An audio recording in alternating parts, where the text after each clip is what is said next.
Hello，大家好，歡迎返嚟我嘅 channel，我係謝你。我呢度呢準備咗大概600個 gram 左右嘅牛仔骨啦，咁我會將啲牛仔骨呢切到大大嚿咁樣嘅。你哋今日好嗎？留言話我知，你又鍾唔鍾意食牛仔骨呢？祝你有開心愉快嘅一日。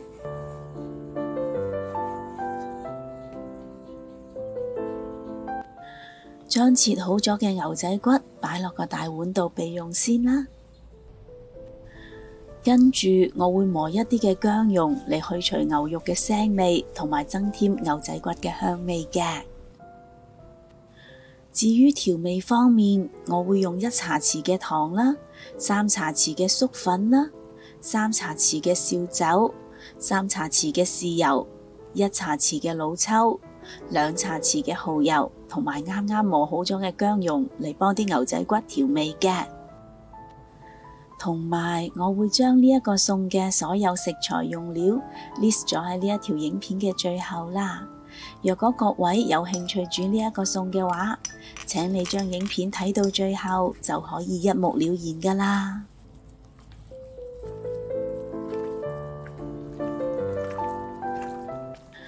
當牛仔骨吸收晒所有嘅調味醬汁之後，我會加2茶匙左右嘅油啦，嚟幫手鎖住牛仔骨嘅肉汁㗎喎。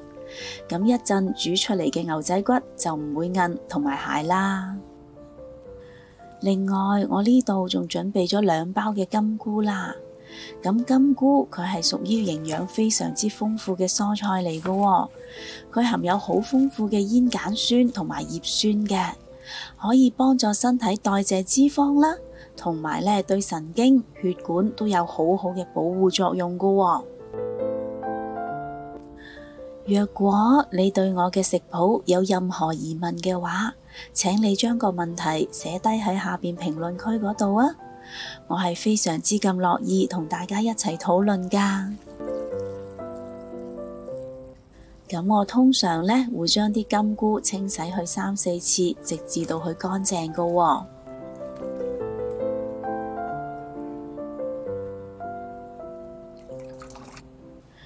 跟住我會將大概30個 gram 嘅生薑同埋30個 gram 左右嘅蒜頭切成一粒粒嘅粗粒㗎喎。咁記得啦，唔好切得太細粒啊，因為太細粒嘅話一陣煮起上嚟佢就好易燶㗎啦。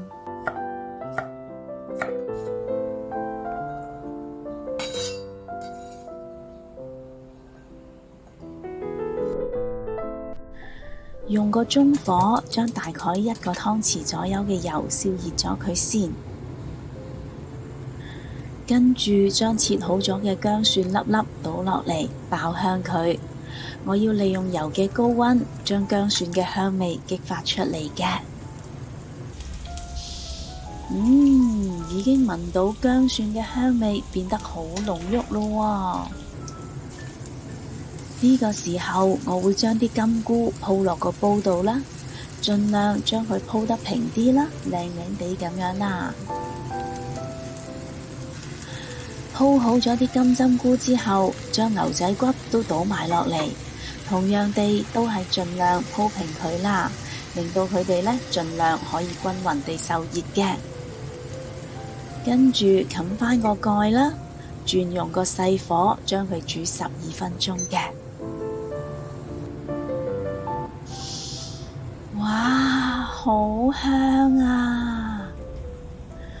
呢個香味唔單止令人流晒口水，而且仲令到我覺得好肚餓添啊！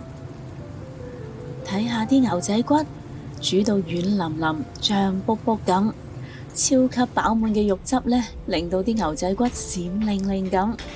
你哋睇到會唔會同我一樣都好想食呢？快啲埋嚟開飯啦！哇，啲牛仔骨真係非常之誘人啊！我唔客氣啦。好好味啊！牛肉係非常之入味嘅，而且咬落好軟好腍嘅，一啖咬落去，啲肉汁就已經喺個口入邊綻放出嚟。呢個味道真係令人覺得非常之滿足㗎。同埋呢，我發覺我食呢個牛仔骨係有一種欲罷不能嘅感覺㗎喎，即係呢，食完咗一嚿之後，會忍唔住再想食第二嚿咯。若果你都同我一樣咁鍾意食牛仔骨嘅話，不如今晚你都試下呢一個簡單快手又好味嘅做法啦，同埋 share 俾你身邊有需要嘅朋友啦。若果你都鍾意我嘅食譜，請你俾 like 同埋留言話我知啦。記得訂閱我嘅 channel， 順便撳埋隔籬個鐘仔啦。多謝晒你嘅收睇，我哋下一個食譜再見啦，拜拜。